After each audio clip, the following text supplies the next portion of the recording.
bem, um exemplo de uma iniciativa de melhoria.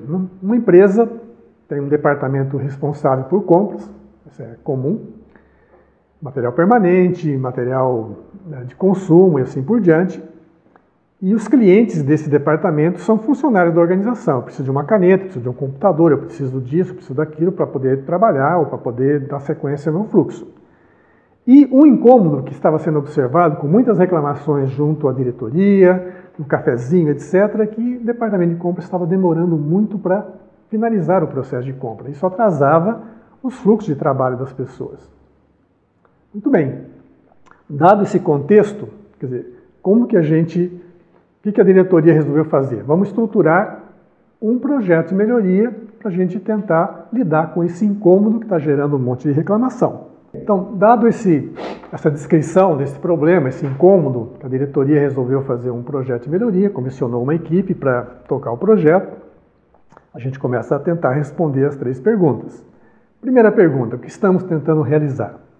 Claramente o objetivo não é reduzir reclamações. Reduzir reclamação é uma consequência da gente realizar as compras mais rápidas. Então, a primeira questão, o objetivo é reduzir o tempo para realizar compras. Basicamente isso. Reduzir o tempo. Muito bem. Dado esse objetivo, a segunda questão é como é que a gente sabe se uma mudança é melhoria? Bom, na primeira questão já tem um indicador, que é o tempo. Então, o que eu vou fazer? Eu vou acompanhar o tempo para realizar compras agora, vou fazer mudanças e vou verificar se o tempo reduz. Basicamente, esse é o indicador que vai possibilitar com que a gente responda a segunda questão, ou seja, quando o tempo para realizar compras for significativamente reduzido com as mudanças. E a terceira questão? Essa é a questão que a gente responde ao longo do projeto. A primeira questão tem que ter clareza dela no início do projeto. A segunda questão tem a ver com o indicador que eu vou utilizar e ele está embutido automaticamente na primeira questão. Agora, a terceira questão eu tenho que ir atrás de mudanças. Nesse caso aí, só para exemplificar, quer dizer, no processo de compras, as pessoas colocam pedidos para a área de compras. E aí a gente entra num processo de fila. E um processo de fila tem que ter algumas políticas. Se o processo de fila é primeiro a chegar, primeiro a ser atendido, que parece muito democrático no primeiro momento, mas não necessariamente é a melhor forma de você tratar isso, porque os pedidos têm um grande volume de coisas pequenas, de baixo custo, e um pequeno volume de itens de alto custo. Se o item de alto custo entra na mesma fila que o item de baixo custo, ele vai ter que esperar aquela quantidade imensa a serem processadas para que chegue a vez dele. E aí você atrasa a compra de um item que pode ser muito importante no andamento do trabalho.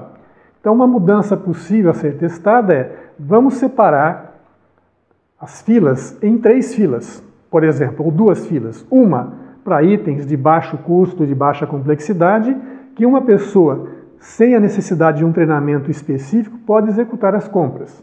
E vamos colocar uma outra fila para itens de alto custo, alta complexidade, que precisa do envolvimento técnico para fazer a compra, e aí com isso a gente consegue dar vazão rapidamente aos itens de baixo custo e a fila dos itens de alto custo e alta complexidade não são prejudicadas por ter que esperar esses itens. Então, vamos testar isso, vamos criar essas 2 filas e vamos verificar se com isso a gente consegue reduzir o custo. Então, essa é uma ideia de mudança, uma possível ideia de mudança.